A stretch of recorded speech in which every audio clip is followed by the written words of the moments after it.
நாம் இன்றைய இந்த புலமை சொத்து சம்பந்தமான சட்ட திருத்தத்திலே பல அடிப்படையான விடயங்களையே நாம் விவாதிக்க விரும்புகின்றோம். மிக முக்கியமாக வடக்கு கிழக்கை பொறுத்தளவிலே உற்பத்தி அதன் விற்பனை சம்பந்தமாக மிக பிரதானமாக இருப்பது இந்த நெல் மற்றும் தென்னை சம்பந்தமான விடயங்கள். நெல்லுக்கு தற்போது ஒரு விலை நிர்ணயிக்கப்பட்டிருக்கின்றது. அது வரவேற்கத்தக்க விடயமாக இருந்த போதிலும் அது காலம் தாழ்த்தப்பட்டே இந்த விலை நிர்ணயிக்கப்பட்டிருக்கின்றது. வடக்கு கிழக்கை பொறுத்தவரையில் எமது சக பாராளுமன்ற கௌரவ ஸ்ரீதரன் ஐயா சொன்னது போன்று வடகிழக்கிலே ஜனவரி மாதத்திலே இந்த அறுவடை ஆரம்பிக்கப்பட்டு சில இடங்களிலே 50% மேற்பட்ட அறுவடை முடிந்திருக்கின்றது. சில இடங்களிலே 90% மேற்பட்ட அறுவடை முடிந்திருக்கின்றது. ஆனால் இன்னும் வடகிழக்கு பகுதியிலே அதற்கான கொள்வனவுக்கான ஏற்பாடுகள் இன்னும் எந்த விதமான ஆயத்த நிலைமைகள் அல்லது நடைமுறைகளில் இல்லை என்பதை தெளிவாக தென்படுகின்றது. மட்டக்களப்பு மாவட்டத்தை பொறுத்தளவிலே நெல் கொள்வனவுக்காக ஏற்பாடு செய்யப்பட்டிருந்த போதிலும் அங்கு 8 கொள்வனவு ஏற்பாடு செய்யப்பட்டு களஞ்சியப்படுத்தப்படுகின்ற நிலையங்கள் இருக்கின்ற பொழுதிலும் ஒரே ஒரு உத்தியோகத்தர் மட்டுமே இருக்கின்றார். அவரினால் எவ்வாறு இந்த நெல் கொள்வனவை மிக கச்சிதமாக அல்லது மிக சிறப்பாக மேற்கொள்ள முடியும்?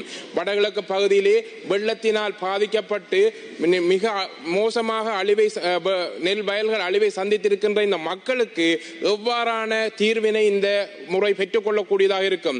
கொள்வனவுக்கான நடைமுறை விலை அறிவிக்கப்பட்ட போதிலும் அதற்கான நடைமுறைகள் பின்பற்றப்படாது இருந்திருந்தால் அவர்கள் மிக குறைந்த விலைகளிலே வியாபாரிகளுக்கு விற்க வேண்டிய தேவை இருக்கின்றது. ஆகவே இந்த விடயத்திலே அமைச்சு உரிய நடவடிக்கை எடுத்து மிக வேகமாக அந்த நெல்லை கொள்வனவு செய்வதற்காக பிற மாவட்டங்களில் இன்னும் நெல் அறுவடை செய்யப்படாத மாவட்டங்கள் அண்மையில் இருக்கின்றன. கொள்நர்வையிலே 20க்கும் மேற்பட்ட உத்தியோகத்தர் இருக்கின்றார்கள். அந்த மாவட்டத்தில் இருந்தேனும் தற்காலிகமாக அவர்களை விடுவித்து இந்த நெல் கொள்வனை உடனடியாக செய்து இந்த மக்களுக்கு ஒரு உறுதியான பாதுகாப்பு, நெல் விற்பனைக்கான பாதுகாப்பை ஏற்படுத்தி கொடுக்க வேண்டிய தேவை இருக்கின்றது. அது மட்டுமல்ல, ஆலையடி வேம்பு பகுதியிலே நெல் கொள்வனவு செய்யப்படுகின்ற அந்த களஞ்சிய சாலை படையினரால் 2022ஆம் ஆண்டு கையகப்படுத்தப்பட்டு இன்னும் விடுவிக்கப்படாத நிலையிலே இருக்கின்றது.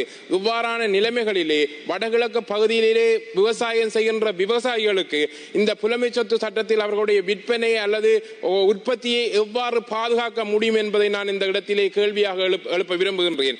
ஆகவே இந்த அரசாங்கம் இந்த வடகிழக்கிலே இருக்கின்ற இந்த உற்பத்தியை பாதுகாப்பதற்காக இந்த நெல் கொள்வனவை மிக சிறந்த முறையிலே முன்னெடுப்பதற்காக மிக கச்சிதமான ஒரு திட்டத்தை மிக விரைவாகவும் உடனடியாக முன்னிலைப்படுத்த வேண்டும்.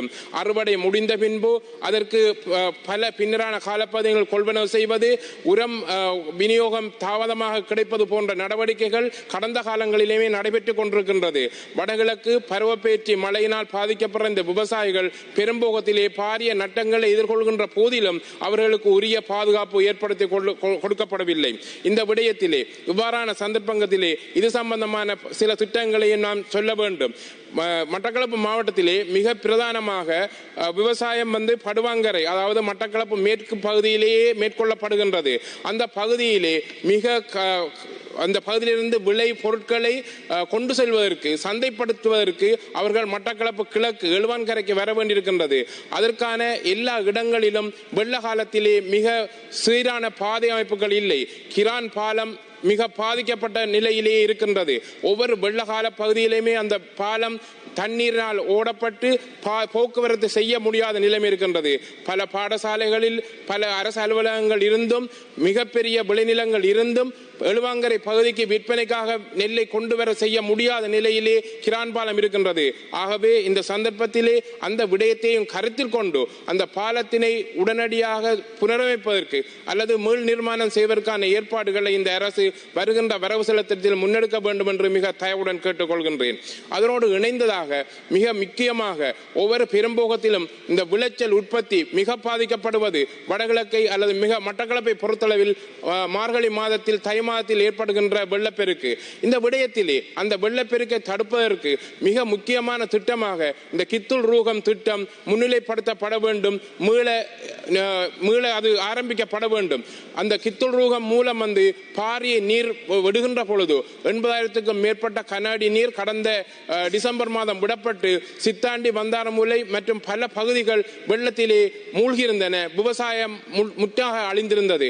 இவ்வாறு தொடர்ச்சியாக இந்த வடகிழக்கு பிரதேசத்திலே தேவையான அபிவிருத்தி திட்டங்கள், உற்பத்தியை அல்லது விற்பனை செய்வதற்கான நடைமுறைகளை இந்த வரவு செலவு திட்டத்திலே இந்த அரசு முன்னெடுக்க வேண்டும் என்று மிக முக்கியமாக கேட்டுக்கொள்கின்றேன். இந்த நெல் சந்தைப்படுத்தல் விடயத்திலே இந்த 8 விற்பனை நிலையங்களாக 3000 மெட்ரிக் டன் அளவு கொள்ளளவைத்தான் பேண முடியும்.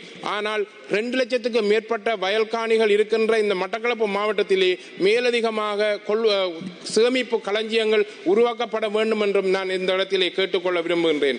அடுத்த விடயமாக எமது மட்டக்களப்பு மாவட்டத்திலே மிக பிரதான வளமாக இருப்பது இந்த மீன் உற்பத்தி. இந்த மீன் உற்பத்தியை மேம்படுத்துவதற்கு மட்டக்களப்பு மாவட்டத்திலே கடல் வளமும் இருக்கின்றது, அதனோடு இணைந்ததாக பாவி வளமும் இருக்கின்றது.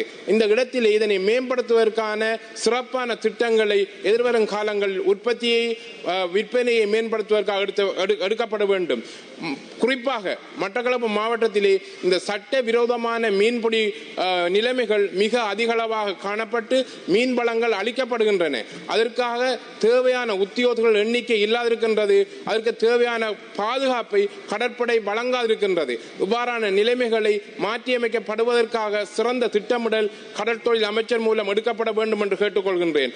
அதனோடு இணைந்ததாக மட்டக்களப்பு மாவட்டத்திலே வாழச்சேனை பகுதியில் மட்டும்தான் மீன்பிடி துறைமுகம் இருக்கின்றது. அதற்கு அப்பால் களுமங்கேணி பகுதியிலே 200க்கும் மேற்பட்ட படகுகள் மீன்பிடியில் ஈடுபடுகின்றன.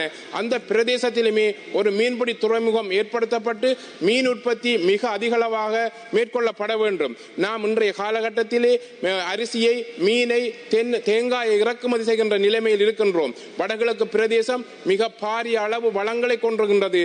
உரிய முறையிலே அந்த அபிவிருத்தி திட்டங்கள் முன்னெடுக்கப்படுகின்ற பொழுது இந்த இவ்வாறான இறக்குமதி செய்ய வேண்டிய தேவையை நாம் இல்லாதொழிக்க முடியும். அது மட்டுமல்ல, எங்களுடைய இந்த உணவுப் பொருள் தட்டுப்பாட்டையும் இல்லாதொழிக்க முடியும். ஆகவே இந்த விவசாயம் சம்பந்தப்பட்ட விடயத்திலும் கடற்தொழில் சம்பந்தப்பட்ட விடயத்திலும் மட்டக்களப்பு அல்லது வடகிழக்கை பொறுத்தளவிலே உரிய கரிசனை எடுக்கப்பட வேண்டும் என்று நான் மிக முக்கியமாக கேட்டுக்கொள்ள விரும்புகின்றேன். அதனோடு இணைந்ததாக இந்த எமது பிரதேசத்திலே ஒரு காகித தொழிற்சாலை இருந்தது. உற்பத்தியை நாம் உருவாக்க வேண்டும் என்றால் அந்த தொழிற்சாலை நாம் மீள அதை இயங்க வைக்க அல்லது அந்த உற்பத்தியை பெருக்குவதற்கான நடவடிக்கையை எடுக்கப்பட வேண்டும். ஏனென்றால் மிக பாரிய அளவிலே உற்பத்தியை செய்து கொண்டிருந்த அந்த காகித தொழிற்சாலை தற்போது மிக குறைந்த அளவிலே அல்லது அதில் உற்பத்தி இல்லாத நிலைமையிலே காணப்படுகின்றது. எதிர்வரும் காலங்களிலே இந்த உற்பத்தியை பெருக்குவதற்காக அது நவீனப்படுத்தப்படுவதுடன் வேலை வாய்ப்பை கூட்டுவதற்காகவும் இந்த காகித தொழிற்சாலையை மீள மிக சிறந்த முறையிலே உருவாக்குவதற்கான செயற்திட்டத்தினை ஆரம்பிக்க வேண்டும் என்று நாம் இந்த இடத்திலே கேட்டுக்கொள்ள விரும்புகின்றோம். ஆகவே அதனோடு இணைந்ததாக நமது மட்டக்களப்பு மாவட்டத்திலே பாரிய அளவு இளைஞர்கள், யுவதிகள் வேலை வாய்ப்பிற்காக வெளிநாடுகளுக்கு அல்லது மத்திய கிழக்கு நாடுகளுக்கு செல்ல வேண்டிய நிலைமை துர்ப்பாக்கியமான நிலைமை இருக்கின்றது. இந்த நிலைமையை மாற்றியமைப்பதற்காக மட்டக்களப்பு மாவட்டத்தை மையப்படுத்தி பல தொழிற்சாலைகளை உருவாக்கப்பட வேண்டிய தேவை இருக்கின்றது. அந்த வகையிலே பல இடங்களிலே இளைஞர் யுவதிகள் தங்களுடைய குடும்பங்களை, குழந்தைகளை விட்டு செல்லாதிருக்க அவர்கள் குடும்பங்களை பாதுகாப்பதற்காக இந்த தொழிற்சாலைகளை மீள் நிர்மாணம் செய்ய வேண்டும் என்று கேட்டுக்கொள்கின்றேன். அதனோடு அது மட்டுமல்ல, எங்களுடைய பிரதேசத்திலே மட்டக்களப்பு மாவட்டத்திலே தெங்கு மிக பிரதானமாக இருக்கின்றது. அதனோடு மரமுந்திரியை மிக பிரதானமாக இருக்கின்றது. போதிய அந்த நிலங்களை அந்த குத்தகைக்கு கொடுப்பதன் மூலமோ அல்லது வேறு செயற்திட்டங்களை ஈடுத்துவ மூலமோ நாம் எதிர்காலத்திலே பாரிய அந்நிய வருவாயை ஈட்டிக் கொள்ள முடியும். தெங்குவை நாம் தேங்காய் என்று இறக்குமதி செய்ய வேண்டிய நிலையை இருக்கின்றோம். விலையை கட்டுப்படுத்த முடியாத நிலை இருக்கின்றோம். பல காரணங்கள் கூறப்பட்டாலும் கூட அந்த பிரதேசத்திலே கடந்த காலங்களில் இதற்கான முன்னுரிமை அளிக்கப்படவில்லை. மரமுந்திரியை மிகப்பெரிய உலக சந்தையிலே மிகப்பெரிய சந்தை வாய்ப்பு இருக்கின்றது. அதற்கான வேலை திட்டங்களை அந்த பிரதேசத்திலே அந்த துறை அமைச்சினூடாக ஆரம்பிக்கப்பட வேண்டும் என்று மிக வினயமாக கேட்டுக்கொள்கின்றேன். அதனோடு இணைந்ததாக சில விடயங்களையும் நான் கலந்துரையாட விரும்புகின்றேன்.